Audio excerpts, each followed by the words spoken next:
La journée mondiale de lutte contre le cancer, commémorée chaque 4 février depuis 25 ans, a vécu à Kinshasa.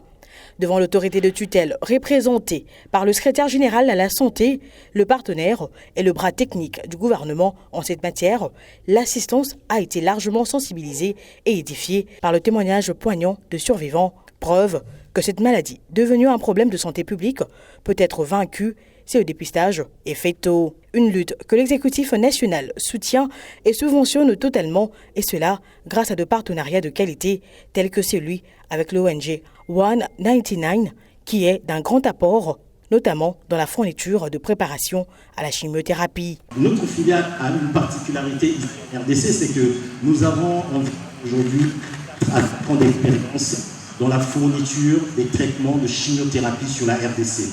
Nos médicaments sont distribués dans la République sur au moins 6 provinces.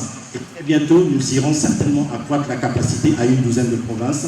Tout cela apporte une amélioration et un changement dans l'accompagnement du CNLC et de la vision du ministre de la Santé ainsi que du président de la République, qui est soutenu bien sûr par la couverture santé universelle. Dans cet élan de combat contre un ennemi commun, le Centre national de lutte contre le cancer, bras séculier du ministère de la Santé dans cette lutte, dit sa détermination à combattre ce fléau à travers une lutte holistique et multidisciplinaire. Le cancer étant une maladie multifactorielle, la lutte que nous sommes en train de mettre en place devra être multidisciplinaire, au mieux holistique, car nous attendons la contribution de tous les domaines de la vie sociale, parce que cette lutte va intéresser tout homme et tout l'homme.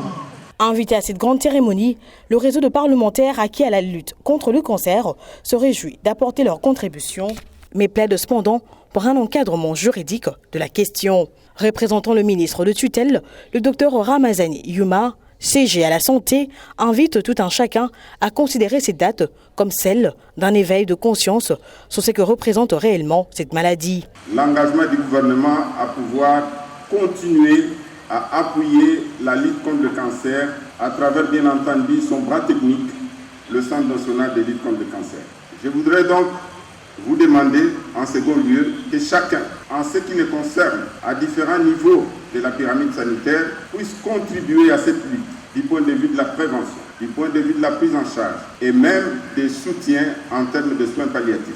Le thème retenu à l'international pour cette célébration 2025 est « Unis pour l'unique ».